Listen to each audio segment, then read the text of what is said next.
Ladies and gentlemen, boys and girls, welcome back to My Golf DNA, where we help you get better at the game of golf by giving you tons of information as to what you're doing, why you're doing it, and most importantly, we're out here today sweating our butts off in Florida, showing you how to get the job done. And today, you and I are going to be working on getting better at the game of golf. And this is a drill that's designed for players of all skill sets that have been running into a situation where their golf swing maybe feels a little bit powerless. This is a drill that's designed to answer that $1 billion question that keeps popping up in the world of golf instruction: is how and when do I start my downswing? But before we get into that, I have three very important questions I want to ask you before you embark on this journey with me today. The first question is knowing that Bryson DeChambeau shifts his weight over to his lead side at P2 helpful for you in getting better at the game of golf? Is knowing where Scottie starts to move his weight back over to his lead side helpful to you and your golf swing? Well, I'm going to answer that for you. No, it's not, because you're not Bryson DeChambeau and you're not Scottie Scheffler, as much as you'd probably like to be. But the reality is that what you need to have is the exact same signals that their brains and their bodies get when going through a loading and unloading process in order for you to have a really buttoned up sequence. Now, the second and third question that I have for you is, and this is pretty common when it comes to golf instruction, I know a lot of you can relate to this. How many times have you had your golf instructor tell you to work on something kind of in a condensed environment, maybe making some hip high swings or even making some 9-3 swings, and you look at it on camera and you see that your golf swing is much longer than what you thought? I know every single one of you watching this video has run into that exact problem. And then my final question back to you, and a lot of you can relate to this as well, you've had a golf instructor, maybe you've had me as your golf instructor, that says, all right, you've got all of these moving parts that are way too much in your golf swing. We need to start shifting our weight sooner over to our lead side. How many of you have started making golf swings where you look like that? You look like you don't even rotate your body or create any width. I see that every single day. I see golf swings that are much too long, and I see golf swings that are trying to figure out when they should shift. And the reality is that in order for you to be able to lead with the lower body and get your main system working for you, then you have to give it a reason to want to go. And that comes down to you making sure you feed your brain the correct muscle tension signals that it needs to have in the correct order. And so many of you get that off because you move and give yourself a false sense of load and a false sense of movement. Step number one, we're going to be working on the load process first. And we're going to be doing about 25 total reps here before we get into step number two. Now, there are two requirements that you have to have in place before you start doing these 25 reps. And the first one is that you want to make sure that your body is fully stretched out, fully loosened up. I'm going to be putting the big muscles into a little bit of a workout here. You're going to be getting connected to what you feel in your glutes. You're going to be getting connected to what you feel through your midsection, your abs, your obliques. And so if you don't have those muscles warmed up, I don't want anybody getting hurt when they're starting to work on their golf swing. That's incredibly frustrating, right? And the second thing that you're going to want to make sure that you have, and this is a non-negotiable, is you want to make sure that you are set up for success. A setup where you can start to create movement from. What I'm looking for from a face-on perspective when you get yourself over the golf ball is I want to see, if you draw a line straight up and down from the center of your ankle, you should see a small 1/2 inch to a 1 inch gap between your thigh and that line. This is going to give you a spot to be able to shift and move into. If you don't know if your setup is good, then stop doing what you're doing. Go down in the description below and watch one of my setup videos either on the website or on the YouTube channel. Get that perfect and then come on back here, because knee flex and weight distribution is going to play a huge role in your ability to be able to create proper movement. You got it? Okay, good. So how we're going to do this now, though, is we're going to knock out 25 reps following this exact protocol. So I want you to make sure at address that you have a golf ball down on the ground that you're going to be focusing your eyes on. Today I have 7-iron in my hands. You can do this drill with any club, but I want to start my movement by getting the weight shift going into my trail side. And the best way to do this is if you think about your chin and your belt buckle moving about a 1/2 inch or so away from the golf ball. Now, as that starts to happen, if you think about taking your right hip and pulling it back towards your right heel, you've just started that loading process. You've just started to create dynamic movement from your hips and your legs. And what I feel here is about 60% of my weight underneath this trail foot. Now, from that position, if I were to turn my body and try to keep my trail leg flexed as much as I could, then you're going to see that I'm making a golf swing that looks kind of like a half a backswing. Okay, but I'm trying to turn really fully here. I'm feeling all of this pressure now I feel upwards of 90% of my weight underneath my trail heel, trail ankle. But I want you to go through this first rep, and we're gonna take a little snapshot about what your golf swing looks like to you and to your camera. And we're gonna use that as we go forward in this process when we get into step number 3. 25 of the most high concentrated reps that you can do. So it's gonna look like this. So a little small shift over to your trail side, hip pulls back, turn your guts. Don't try to elevate your arms or flex your arms. Stop your arms when you can't turn anymore.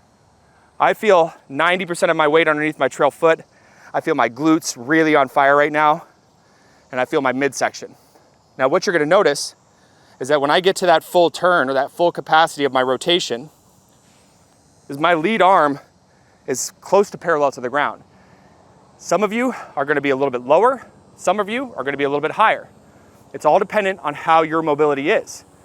But then you can kind of get the wheels turning here a little bit and say, and think about, okay, that should be exactly when my body needs to be moving back over to my lead side, which you're gonna learn in step number 3. You just felt the load process that's signaling your brain, hey, I got muscle tension here now, I wanna get rid of it. Your brain doesn't want to hold on to muscle tension signals, it wants to get rid of it.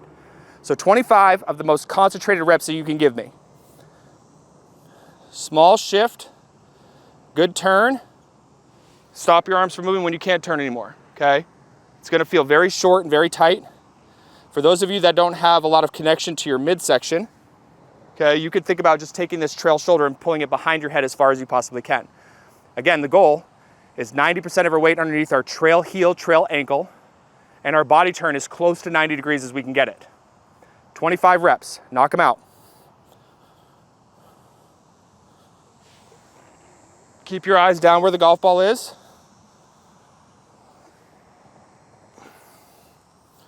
Kind of hear me grimacing here. Now, step number 2, we're gonna do another 25 reps. So by the ends of step 1 and 2, we've got a load process and we've got an unload process that we're gonna work to marry together with a good practice program when we get into step number 3. Now, what we wanna do here is we wanna simplify the way that you create this downward pressure onto the lead side. If you think about moving 90% of your weight from your trail ankle, and you move it 90% of your weight over to your lead ankle, that's gonna require your entire body to move.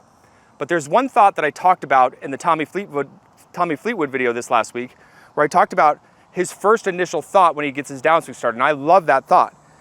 And that is, when you get into that good loaded position, okay, what you wanna feel here is that you're gonna be moving 90% of the weight down into that lead ankle. But you wanna do that and take this lead hip and your lead butt cheek, and you wanna start to pull it back, okay? So 90% of my weight now is underneath my lead ankle, okay? My hips and knees have come back to a square position, and I'm a little bit lower than where I was at the top of my loading process. This is us unloading down into the ground so that we have something to move up out of, okay? Now let's look at some good high quality reps here.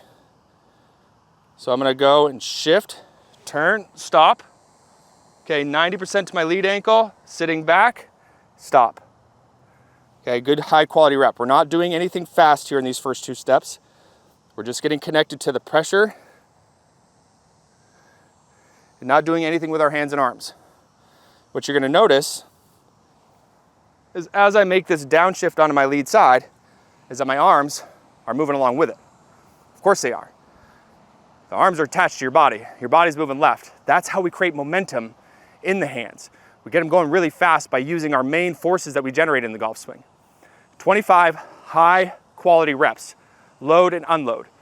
And again, a good checkpoint for you is now when you look at the shift over to the lead side, is you could draw a line up from the center of the ankle, and you can notice that my whole outside portion of my back is pushed up against this line.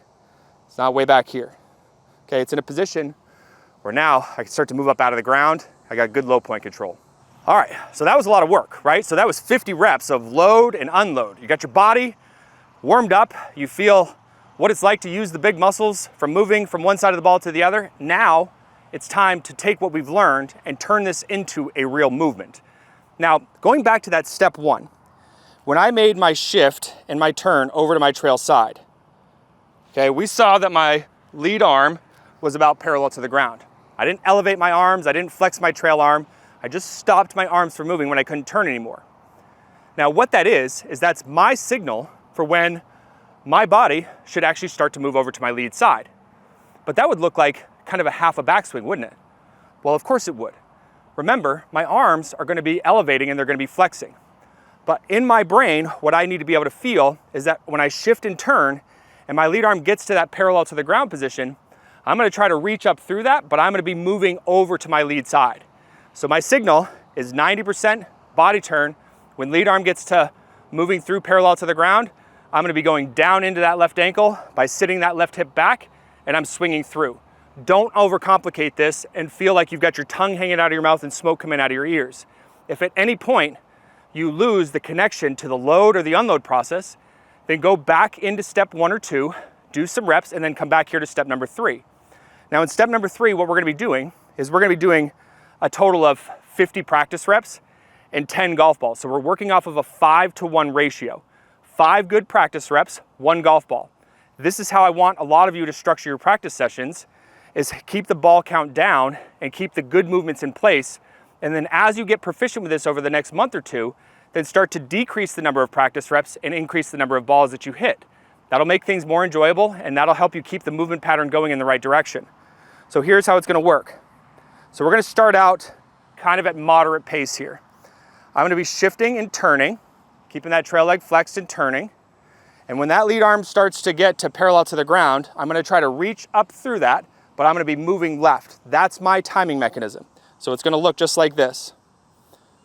Shift and turn. Okay. So as my lead arm got up through that parallel to the ground position, I was unloading my weight down into that lead side. Okay.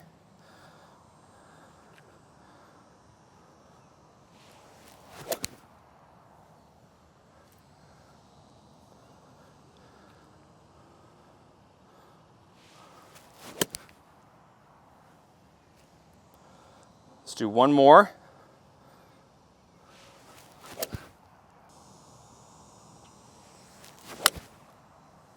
So I'm not waiting for my arms to get to a certain spot. My arms are only getting to a spot that they can get to because my body is changing the direction. I'm doing it at the right time for me, not for Bryson, not for Scottie, not for Tiger. We're doing it for me. And that's doing it for yourself out there when it comes to building your golf swings.